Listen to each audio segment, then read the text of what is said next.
Bienvenidos al primer podcast de su canal Realidad Mundial. Debido a discusiones que he tenido con varias personas en esta bendita red social, sí, dije bendita, haré estos videos sobre la existencia o no de Jesucristo. Y empezaré con una introducción sobre esta figura que ha sido controversial al tratar de establecer su veracidad como personaje histórico. Si reflexionamos un poco, es bastante extraño que Dios, que creó todo el universo y que tiene un poder inimaginable, no pudo dejar pruebas contundentes de la existencia de su Hijo sobre la tierra, que tuvo que depender de la expansión del Imperio Romano para que se supiera de él y se le venerara, con sus límites, porque hubo partes del mundo donde no supieron de este ser hasta que llegaron conquistadores europeos como en América, y a otros lugares donde les fue imposible conquistar.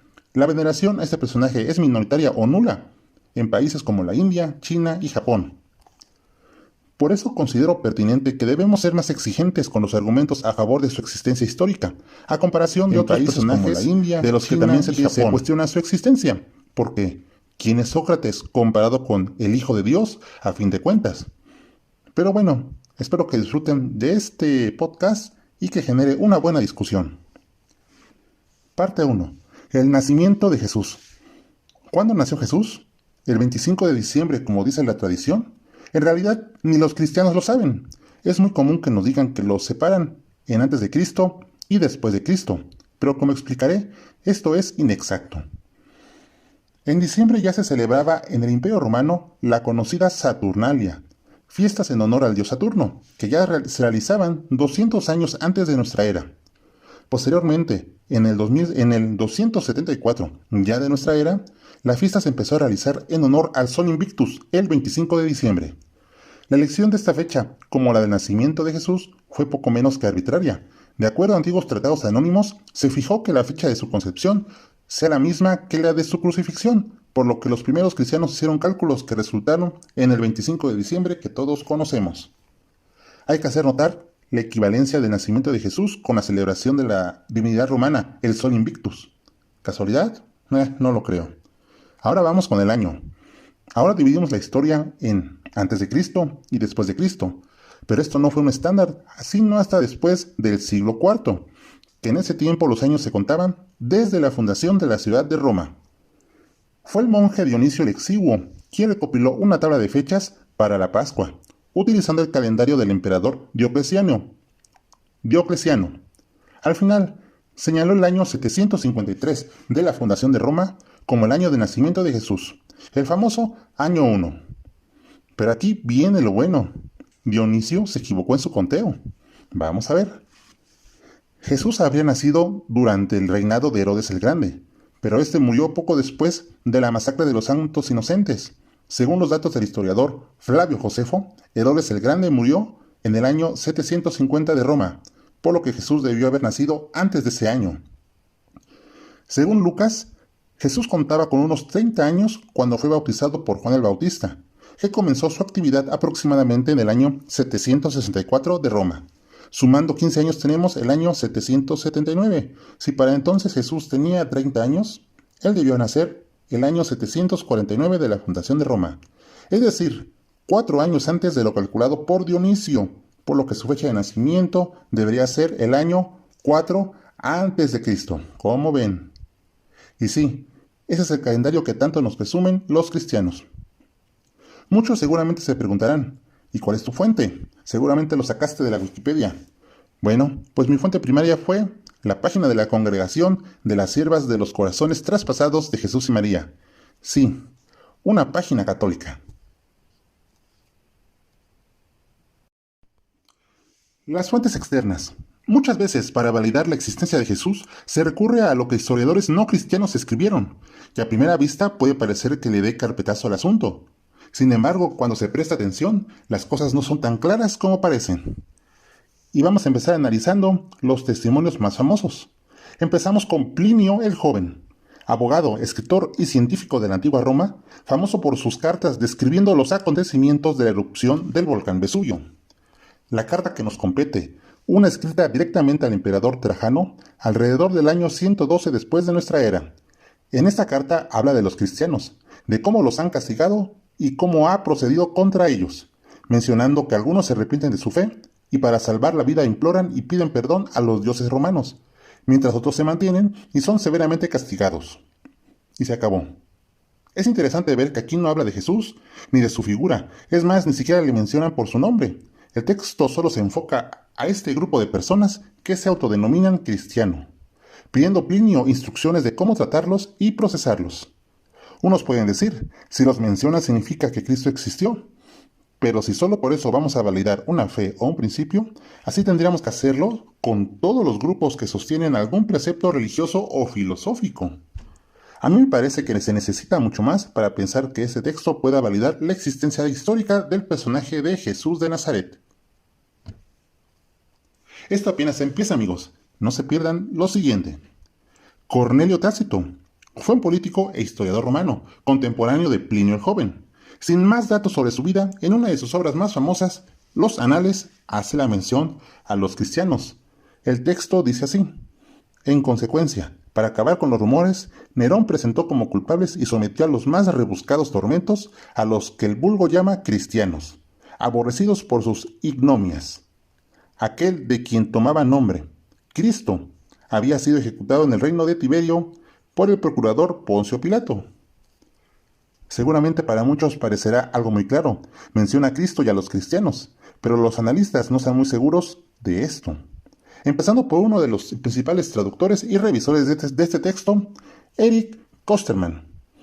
Kosterman hizo notar que en el texto original, al referirse a los cristianos, en realidad los llama cristianos, con E, un error de ortografía, o que en realidad se refiere a los seguidores del judío Crestus, mencionado por el también historiador Suetonio, si alguien con el nombre propio de Crestus. Esto ha sido objeto de un acalorado debate, que no se ha podido zanjar debido a los nulos detalles que da este historiador. También podemos considerar esto como un indicio de que algo no está bien, que un evento tan extraordinario como la llegada del Hijo de Dios apenas y se mencione, con faltas de ortografía, hay que resaltar. Pero continuamos con las famosas fuentes externas. Gayo Suetonio Tranquilo, o solamente Suetonio, fue un historiador romano y biógrafo durante los reinados de los emperadores Trajano y Adriano. También fue contemporáneo de Plinio el Joven. Su obra más importante es Las vidas de los 12 Césares, en las que narra las vidas de los gobernantes de Roma desde Julio César hasta Domiciano. En esta obra hace las siguientes menciones, de las que ya hablamos anteriormente. A los judíos, instigados por Crestus, los expulsó de Roma por sus continuas revueltas. Crestus, aquí referido, era un nombre propio, no un título como se le asigna a Jesús. Además, era un nombre utilizado en esos tiempos con cierta frecuencia. En otra parte de este texto, Suetonio menciona: Nerón infligió suplicios a los cristianos, un género de hombres de una superstición nueva y maligna. Por supuesto, se ha querido ver a este Crestus como el Jesús bíblico. Sin embargo, los hechos no corresponden a la época del Mesías. La primera revuelta judía contra el Imperio Romano se inicia en el año 66 de nuestra era, en Cesarea, tiempo muy posterior a los hechos narrados por los 4 evangelios. Así, una vez más, tomar esto como una evidencia de que Jesús de Nazaret existió es por demás muy débil. Solo se admite que existió el grupo de los cristianos como un grupo religioso más, no que su Dios o Mesías fueran reales. Y ahora vamos con el más famoso, Flavio Josefo, el preferido a la hora de mencionar una fuente extrabíblica. De este historiador se puede decir que la única mención que realizó hacia el personaje de Jesús la hace en el año 93 en su obra Antigüedades Judías, y en un texto que apenas abarca unas líneas. Dicho libro se conoce gracias a que un obispo, Eusebio de Cesarea, las introdujo en su Historia Eclesiástica, una obra de carácter apologético escrita en el año 325. Estudiosos han establecido que en los textos de Flavio existen varias interpolaciones que se produjeron después de que se escribiera dicho libro. De esa forma, en esta interpolación se habla de Jesús y más adelante de Juan el Bautista y Santiago. Sin embargo, los estudiosos han establecido que este párrafo debió ser interpolado en el siglo IV. Se estima que el falsificador de tal obra no fue otro que Eusebio de Cesarea, que en el 325 ya fue uno de los obispos más destacados en el primer concilio de Nicea. El texto no guarda concordancia con el resto del capítulo. Josefo en este capítulo habla de las tribulaciones de Pilatos a los judíos en Roma. Y después de esto, como por arte de magia, aparece dicho texto mencionando a modo de cuento a un tal Jesús, que no tiene nada que ver con el tema de dicho capítulo, pero que misteriosamente parece querer introducirlo a la fuerza. Tal es así que si se lee dicho texto en su contexto, se puede observar claramente. Ya no solo es que carezca de concordancia y produzca cierta discontinuidad, sino que por lo visto, no fue conocido tampoco por autores cristianos como Tertuliano, Orígenes, del que casualmente realizó estudios sobre Eusebio o Clemente de Alejandría, entre otros. Así, de esta manera, queda establecido que Flavio Josefo tampoco es una fuente 100% fiable para demostrar la existencia del Jesús histórico. Pero cabe preguntar, si Jesús no fue hijo de Dios y simplemente fue un ser humano muy sabio, eso lo podemos establecer con una de las hipótesis más famosas y más debatidas de los últimos 100 años, la fuente Q, también conocido como documento Q o Evangelio Q. Es una colección hipotética de dichos de Jesús, aceptada como una de las dos fuentes escritas detrás del Evangelio de Mateo y del Evangelio de Lucas. Q se define como el material común que puede encontrarse en Mateo, Lucas y que no puede hallarse en su otra fuente escrita, el Evangelio de Marcos. Ese texto antiguo se supone basado en la tradición oral de la iglesia primitiva y contiene las logias o dichos de Jesús. Una hipótesis formulada en 1900, ya hace más de 120 años, y es uno de los fundamentos de la escuela moderna del Evangelio. H.B. Streeter formuló la visión de que Q es un documento escrito, redactado en griego, que prácticamente todo su contenido aparece en Mateo, en Lucas o en ambos, y que Lucas preserva con mayor frecuencia el orden original del texto que Mateo. En esta hipótesis de las dos fuentes, tanto Mateo como Lucas han utilizado a Marcos y a Q como fuentes. Algunos estudiosos han postulado que Q es en realidad una pluralidad de fuentes, algunas escritas y otras orales. Los evangelios a menudo relatan las mismas historias, usualmente en el mismo orden, en ocasiones utilizando las mismas palabras. Los académicos han señalado que las similitudes entre Marcos, Mateo y Lucas son demasiado importantes para explicarse por mera coincidencia. Si esta hipótesis es correcta, entonces Q sería un documento escrito. Sin embargo, estaría ya perdido en la historia.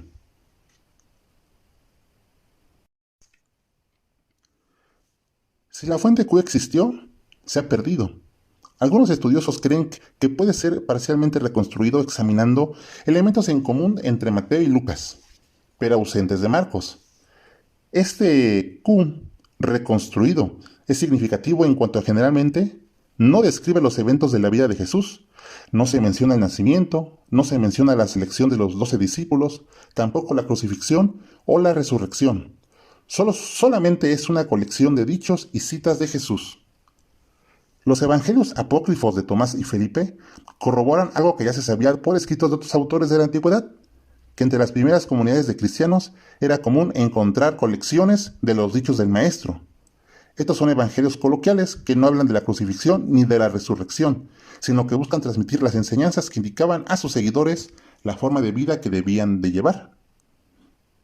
De ser cierta esta hipótesis, el evangelio original no narraría las andanzas del Hijo de Dios, los milagros, la muerte y la resurrección. El evangelio original sería solamente un conjunto de enseñanzas puestas en boca de Jesús como un maestro. Ahora bien, ¿esto demostraría que Jesús existió, pero solo como un maestro de la ley judía? Pues tampoco. Nada indicaría en el texto que Jesús fuera una persona real. El texto puede usar a un personaje llamado Jesús para dar una enseñanza religiosa entre los distintos grupos de judíos que existían en ese tiempo. Son datos muy interesantes, amigos, que hay que tomar en cuenta a la hora de discutir la existencia del Jesús histórico. Por supuesto, se pueden concluir muchas cosas, se puede debatir muchas cosas, y esperamos que este pequeño texto sirva para enriquecer tal debate. Este es su canal Realidad Mundial y los espero para el siguiente podcast. Hasta luego.